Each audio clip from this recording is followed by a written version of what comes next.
Hello, I'm Angus Kress Gillespie, Professor of American Studies at Rutgers University in New Brunswick. And today we're going to try something a little different where we're looking at the military buildings on the College Avenue campus. And specifically, we're going to look at 4 different buildings. We're going to look at the Army ROTC building, we're going to look at the Air Force ROTC building, the Office of Veteran Services, and the Navy ROTC building. We're going to try to talk about the historic architecture as well as the programs that are in place. To discuss all this, my good friend Elizabeth Reeves will be joining me to discuss the architecture. Hi, Angus. Hello, good afternoon. Now, what I'd like to begin with is the Army ROTC building, which is in the background. I understand it was built around 1897 and it's in the Queen Anne style. Can you tell us a little bit more about the building? This house was built in 1897 for a single woman, a Miss Smith, and she used it as a boarding house for college students and professors. The street along here was lined with houses. However, this was one of the earlier ones. There were major estates. We had looked at the Bishop House earlier. Most of the estates have been torn down. Major estate was located where Alexander Library is now. The dormitories for Rutgers Prep were located down here behind this house as well. And Nelson Football Field, our second football field, was located right where the parking deck is now. So the people in this house could actually watch the football games right outside their windows or off of the back porch. It's had some modifications to it over the years, but it still carries the lines of a Queen Anne style house, late in the period. But the steeply pitched roofs, we have a octagonal mini tower, if you will, in the front of the building. And you'll notice on the gable, the end gable, how the sides of the building at the lower level are angled back into the main body of the house. This is very typical of your Queen Anne. Now, the original photographs show that the upper story was shingled in a very dark brown shingle. The lower level was sided in a light color siding. All we have are black and white photos of the building, and only from the rear, from Nelson Field, unfortunately. But the main lines of the house are still here, still with us. This house was one of our rehabilitation projects, so we did not restore it. We brought it cosmetically back to what it once was. The house was designed originally by George K. Parcell, who was a well-known architect, regionalist and statewide, for his work primarily in commercial architecture. He did churches. He also did New Jersey Hall here on the Rutgers campus. And of course, he did this house.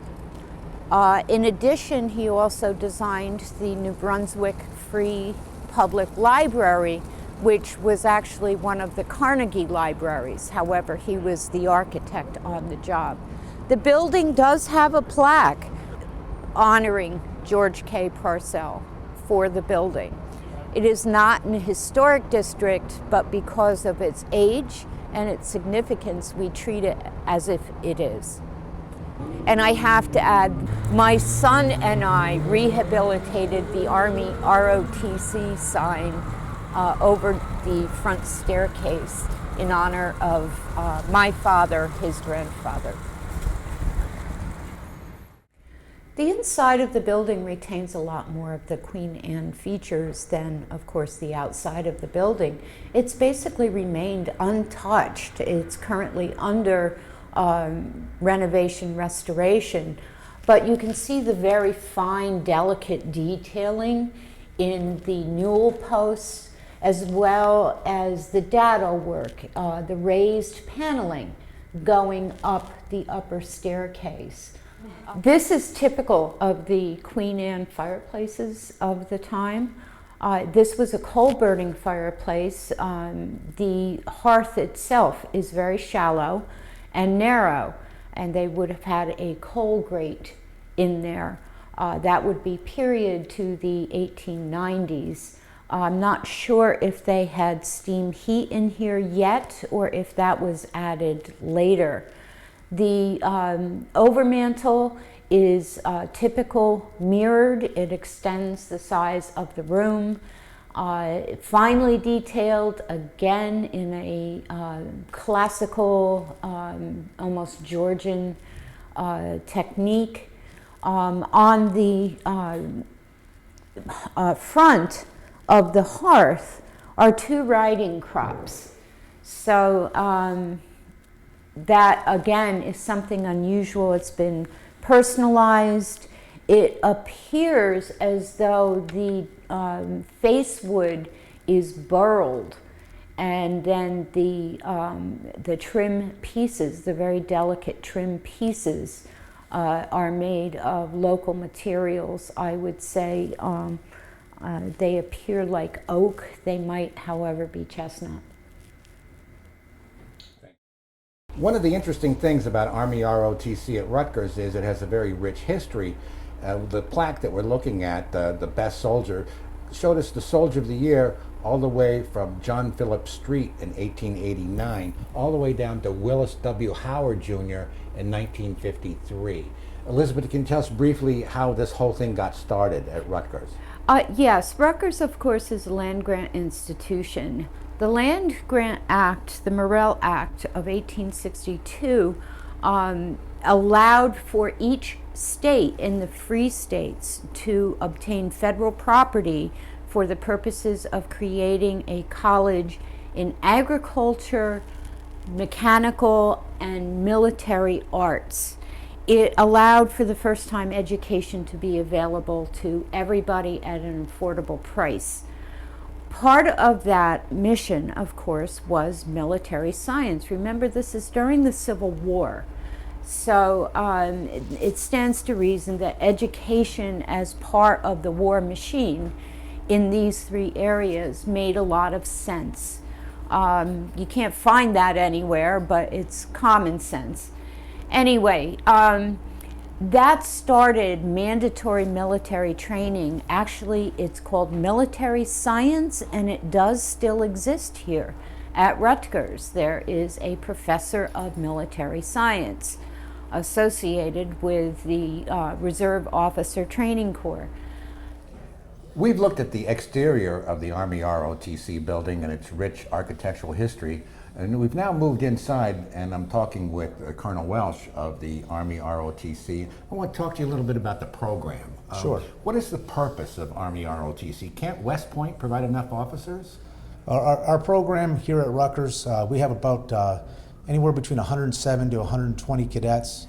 We commission anywhere between 16 to 20 each year, and coupled with the training that officers receive at the United States Military Academy, Army ROTC programs across the country, which there are 273 host programs, provide officers where the United States Military Academy couldn't possibly produce enough officers to outfit all the units with second lieutenants. And what are the comparative advantages, say, of a West Point education or an ROTC education? Well, when you go to West Point, it's a very structured military environment that the cadets are in every single day. They rise at the same time every morning. They do physical fitness training together. They eat together. They go to classes together.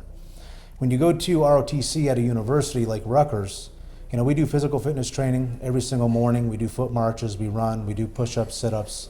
However, they also get to experience all the other things that a normal, regular college student gets to participate in. For example, they have to figure out how to pay their own rent if they live off campus. They have to figure out how to do laundry and where they're going to eat. But in addition to that, they also participate in military science classes at least once or twice a week. We do a lab once a week, either down in one of our great facilities here, Bucolic Park or Johnson Park, or over in the Rutgers Ecological Preserve, which used to be Camp Kilmer. So I guess there's arguments pro and con about which makes the better officers. Well, I'd argue that, at the end of the line, all the officers are the same, whether they get commissioned out of West Point or out of an Army ROTC program or officer candidate school. We teach them The same skills. the same skills. We teach them basic leadership skills. We teach them Army values, and we teach them to be adaptive and make timely, sound decisions. Well, let me ask you this. Say we have an 18-year-old New Jersey high school student. How would they go about applying for Army ROTC? Well, they can go to a website, goarmy.com, if they have a good GPA in high school, and they can apply for an Army National Scholarship. Right now, Army National Scholarships nationwide, there are about 13,000 applicants each year, and approximately 1,000 high school students either receive a 4-year national scholarship or a 3-year advanced designee scholarship. So there's 1,000 of each offered annually. And with a 3-year advanced designee scholarship, a student goes to a university, they pay for the tuition their first semester themselves, and then if they earn a 2.5 GPA or better, then they activate their scholarship and their tuition is paid for the remaining years of their schooling. So given the numbers that you just told me, it sounds like both programs are highly competitive. It's very competitive. There were approximately 15,000 applicants to the United States Military Academy last year. Approximately 900 or so were appointed to attend either the military academy or its prep school. And likewise, I said 13,000 applicants for national scholarships. Now, another incredible program here in New Jersey is the New Jersey National Guard. I've heard of this. It seems like an incredibly good deal. It's a great deal, and I tell you, the kids that come out of high school, they can join the New Jersey National Guard, and once they're in the New Jersey National Guard, they get a tuition remission benefit through the state where they can attend any state school in New Jersey tuition free. And it costs them really 16 weeks of training in the summertime, coupled with Hang on. Just pick up with 16. It's a really great program. Yeah, Revision-free. it sounds like it's a really good deal. Yeah, it's a great program. The students can, at the end of their high school year, or possibly even at the end of their junior year of high school, they can attend basic training. At the end of their senior year of high school, they can go to basic training followed by their advanced individual training. Once those 16 weeks are complete, they join the New Jersey National Guard. They come back. They get tuition remission from the state, and they can attend any state school, whether it's Rutgers, New Brunswick, Rutgers-Camden, any of the community colleges. They can attend those tuition free. Did they get room and board? It's just the tuition that's covered. This just covers tuition. However, there is another program that they can apply for, which is the Guaranteed Reserve Forces Duty Scholarship once they're in the Guard. If they decide that, well, I don't want to serve on active duty and I want to serve only in the National Guard after I graduate from college, there's some additional money that we can offer the student to sign up for that program. And Colonel, what about the summers? Are there any special things that the ROTC cadets do over the summertime? There is. At the end of their junior year, they go to what's called the Leadership Development Assessment course, which is now being conducted down at Fort Knox, Kentucky. It's approximately 28 days of rigorous leadership training where they're put in various scenarios with their peer group, where they do small unit tactics training, confidence training, land navigation training. They do field training both out in the woods and also back in garrison, which prepares them for their future career as Army officers. How many weeks is that? It's approximately 28 days. Ah, okay. In addition to that, they also have opportunities for the scholarship cadets when they're sophomores and when they're freshmen to sign up for a program where they're able to go to foreign countries and also train with cadre from various universities and other cadets. For example, we have a contingent from New Jersey that's going to be taking a delegation of cadets this summer to Albania. And they'll have an opportunity to be exposed to different cultures, which will prepare them also for their future careers as an Army officer. Colonel Welsh, I want to thank you for this brief introduction to Army ROTC here at Rutgers. It sounds like a great program for young men and women. Thank you very much. We love it here. Now, Elizabeth, we're right in front of the Air Force ROTC building, and to my untrained eye, this appears to be perhaps a catalog house, perhaps from the 1920s, 1930s, and perhaps it arrived as a kit and was put together on the site. I believe it is. I haven't examined thoroughly the structure inside of the building. This is the one ROTC building that has not been rehabilitated yet. It is an American four-square, which were very popular as kit houses. They were very easy to put up. They typically did have a front porch similar to the one that we have. However, it was much more detailed. It would have been either glassed in or screened in, but it would have been a pleasant porch to sit out on in the evening. The structure of the porch has somewhat changed.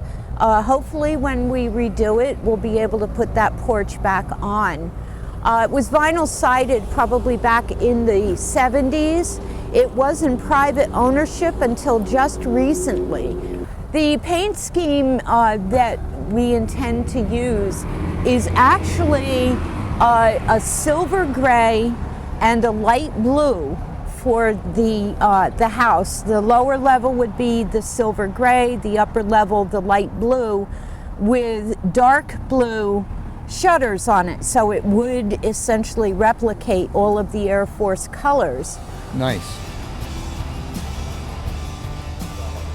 Okay, Elizabeth, we're here on Lafayette Street around the corner from the Air Force, and we're looking at the Navy ROTC building. Colonial Revival with a nice pent-eave roof separating the second story and the first story. Yes, this end of College Avenue, we have a lot of Colonial Revivals. This one is interesting because it has a gambrel roof with a flare, so it's an imitation of the old Dutch houses. It was built around the 1930s, more than likely. Very common style. As we're going to see as we go on, this Colonial Revival permeated New Jersey during the 1930s. It does have some elements of the new Craftsman style coming along, with the leaded glass light over top of one of the windows on the side. It also strikes me as appropriate. It's painted in battleship gray, nice for the Navy. Yes, as I said, we've been trying to color code the buildings to the division of the armed forces that occupy them. And yes, in fact, it is battleship gray. It's a very nice touch. I understand eventually they'll have a ship's anchor out front. That's right. I don't know what the status of that is. But it'd be a nice touch. Yes. I'm here in the inside of the Navy ROTC building with Lieutenant Armando Cope, and we're going to talk a little bit about the program here at Rutgers in the Navy ROTC. Lieutenant, how does one go about joining the Navy ROTC? Good morning, Angus. Most of our midshipmen aboard the Navy ROTC program here at Rutgers interview and apply during their high school year, usually between their junior and senior years. And it's a nationally vetted scholarship program. So we give all of our scholarship midshipmen a 4-year scholarship, full tuition, along with books and fees. Now, it But not room and board. not room and board, unfortunately. But there are very many opportunities for both high school and some college level students to join our program, yes. And how competitive is it? Very competitive, like I Can you said. give me some idea of the numbers? But how many apply and how many are chosen, roughly? Well, roughly last year, I believe the numbers in the just over 1,000, I believe 1,100 applied for the 4-year national scholarship. We offered about 700 of those, and with the This is nationwide? entry- nationwide, yeah. So how many do you have here at Rutgers? We have a freshman class entering of 25, and we have a sophomore class of 10, so end strength about 30, 35 midshipmen. So this is a fairly new program here, right? Absolutely. At Rutgers, we have just got started last year, so we're in our second year of operation, and we're happy to be joining the Army and Air Force to bring all three services aboard Rutgers. And I'm sort of curious, why do we need ROTC at all? Wouldn't Annapolis be able to train enough naval officers? Oh, well, we found that after the World Wars, after the First World War, we found that Annapolis was not producing the number of officers required to maintain the end strength that we required.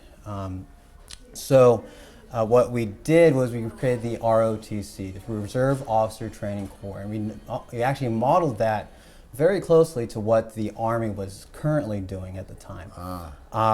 And what we would do was train officers to train future officers for a naval career and give them a reserve commission. So what that would mean is they'd be ready and trained for naval service should we need them. If there was a buildup. If there was a buildup, exactly, like there was during the Second World War. Nowadays, our officers are all commissioned with a full active duty commission. Is there a period of obligated service once one completes the Navy ROTC? Yes, typically 5 years, and that changes based on the warfare area that you decide to enter into. And I understand the Navy ROTC trains not only naval officers but Marine Corps officers. Indeed, yes. Yeah. So it's both. And then how does one decide whether one's going to go into the submarines or naval aviation or surface warfare? How's that sorted out? A lot of that is dependent upon the desire of the individual, but also the needs of the Navy. And we give our students, our midshipmen, a lot of opportunities to go out into the fleet, into the real world, to get some experience and to see what those warfare areas have to offer and what they may be looking forward to when they get to the fleet. So during our summer specifically, we'll send midshipmen out to join aviation squadrons, to ride on submarines and on surface ships, as well as run around with Marine Corps battalions. Yes. So you try to give them their first choice if possible. Of course. Yeah. Of course. Yeah. And the other thing I was curious about. Sorry. Oh, I know. Okay, you have a good amount too, so far. Yeah. Yeah. What courses specifically do you take? First year, second year, navigation, gunnery. How's it work? Our freshman class are currently enrolled in Introduction to Naval Science, which I teach, and is a very broad and generalized introduction to the Navy and the Marine Corps.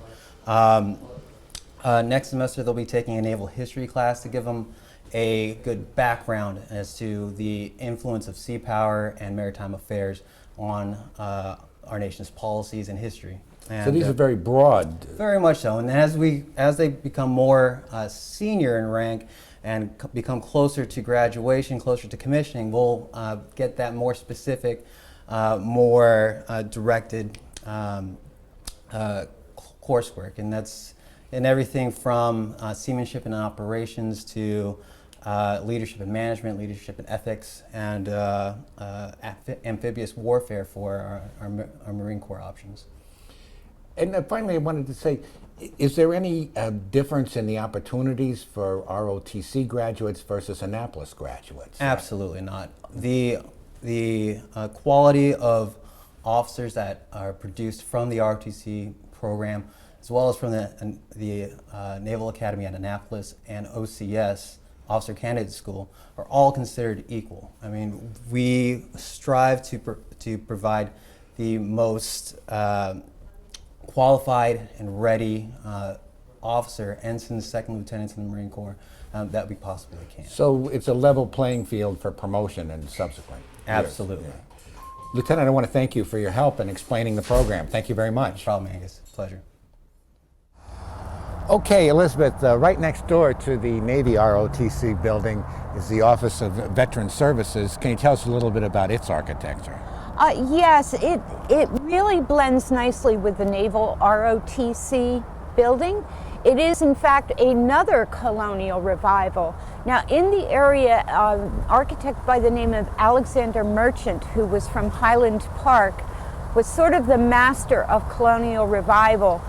His archives are located in the New Brunswick Free Public Library, but I have not searched them, so I don't know if these buildings are documented. I would be suspicious. The buildings have been rehabilitated. Their original colonial revival features have been restored, upgraded, and cosmetically it's a very beautiful building. Now, the Veterans Affairs, it was very difficult to come up with a color scheme for Veterans Affairs. So we went with a very neutral color scheme.